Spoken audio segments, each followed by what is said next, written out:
Halo sahabat-sahabat Dr. Royman, kembali bersama saya Dr. Royman Simanjuntak, spesialis bedah torak, kardiak, dan vaskuler.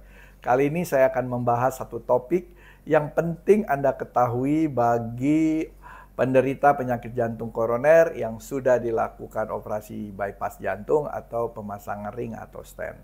Seperti kita ketahui, penyakit jantung koroner adalah suatu proses penyakit yang disebabkan oleh adanya penyumbatan atau penyempitan pembuluh darah koroner yang disebabkan oleh adanya aterosklerosis atau adanya trombos yang lepas dan yang menyebabkan blok di pembuluh koroner jantung yang menyebabkan nekrosis atau kematian dari otot jantung yang kita sebut myocard infarct atau serangan jantung. Nah, apabila Anda mengalami penyumbatan yang banyak atau lebih dari 3 dengan skor sintaks yang moderate sampai tinggi, sebaiknya Anda dilakukan operasi bypass jantung atau coronary bypass graft. Masalah yang ditimbul dari coronary bypass salah satunya adalah komplikasi penyumbatan dari graft yang terjadi akut dalam waktu singkat dan atau dalam waktu jangka menengah atau panjang. Nah, yang sering terjadi pada masa akut dalam arti beberapa hari setelah operasi itu disebabkan oleh adanya kelainan daripada pembuluh darah graft itu sendiri. Bisa disebabkan oleh kualitas dari pembuluh graft itu atau teknik pengambilan atau adanya hiperkoagulopati atau terjadi trombus pada pembuluh darah graft atau bypass. Nah, biasanya kita juga melakukan pemilihan daripada graftnya.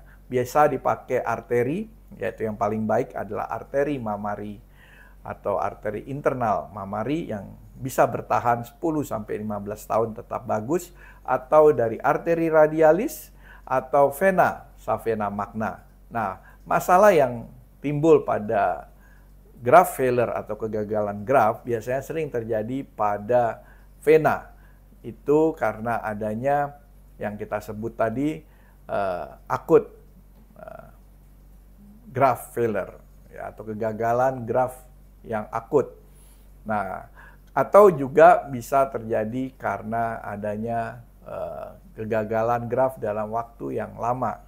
Nah, yang biasanya terjadi pada waktu yang lama itu bisa terjadi karena proses dari aterosklerosis atau timbulnya penyumbatan di graft karena proses yang terjadi plak atau trombus.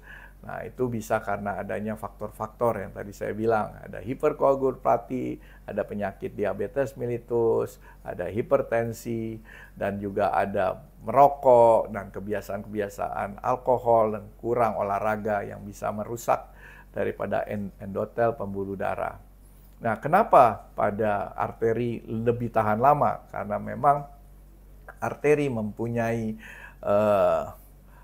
morfologi atau bentuk daripada arteri itu memang biasa mengalami tekanan tinggi dan dia biasa mendapat tekanan yang tinggi waktu natifnya atau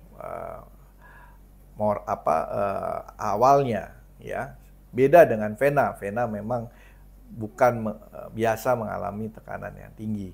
Dan kedua, ada faktor-faktor endotel yang ya, atau dinding pembuluh darah yang memang ada proteksi ya terhadap penyumbatan atau aterosklerosis dibandingkan dengan vena.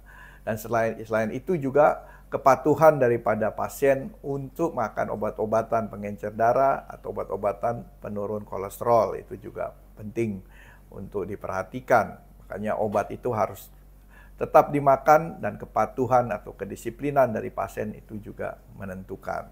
Dengan mencek kadar daripada LDL, LDL, triglycerid, faktor kalau dia diabetes HbA1c, asam urat, ya, dan mengukur tekanan darah secara rutin itu juga mempengaruhi kekuatan ataupun ketahanan daripada graft atau bypassnya. Jadi Saya hanya menghimbau kepada teman-teman atau pasien yang sudah operasi bypass, tetap menjaga kesehatan Anda, makanan yang sehat, rajin berolahraga, rutin makan obat, dan rutin check up ke dokter jantung Anda. Sekian, terima kasih. Sampai jumpa di topik-topik yang lain.